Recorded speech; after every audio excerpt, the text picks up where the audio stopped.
St. Louis, he didn't come here for no haircut, boys. Jon Lester screamed inside Busch Stadium's visiting clubhouse, introducing John Lackey for Wednesday night's post-game toast as the Cubs celebrated back-to-back National League Central titles.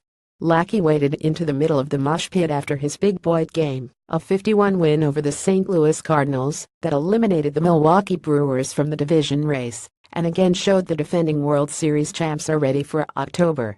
The Cubs huddled around Lackey in a space that looked like something out of Breaking Bad, with big plastic sheets taped up against the walls, creating a room within a room and sealing the party off from the lockers around the perimeter.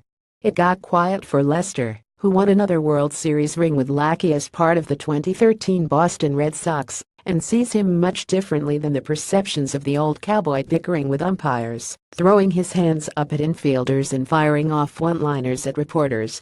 "I've had the pleasure to call this guy a teammate for 8 years," Lester said.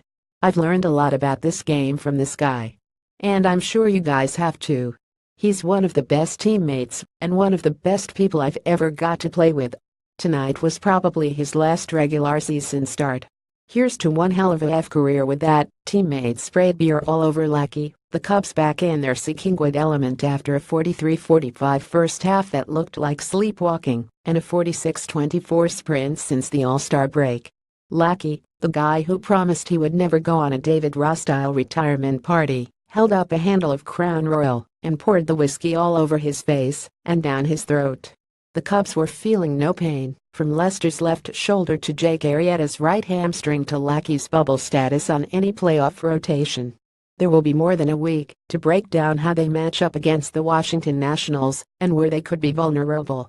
Bench coach Dave Martinez started the chant 11 more, as in how many playoff wins before the Cubs can become the first team to win back-to-back World Series titles since the New York Yankees pulled off the three-peat in 1998, 1999 and 2000. Here is one area where the Cubs will have a clear edge over the Nationals: the being there, down-at-it confidence they showed in finishing this division race, the never-panic attitude created around those Yankees, and the even-year San Francisco Giants. "We've only got one ring," outfielder Jason Hayward said. "We've got some work to do on that before we can put ourselves with the Giants, with the Yankees. But the experience that we have together is huge. It's comforting. It's calming. It's crazy." Arrieta understood what this meant as someone who got traded here from the Baltimore Orioles in the middle of the 2013 season, transformed into a Cy Young Award winner 2 years later, and will cash in with an nine-figure megadeal this winter as a free agent.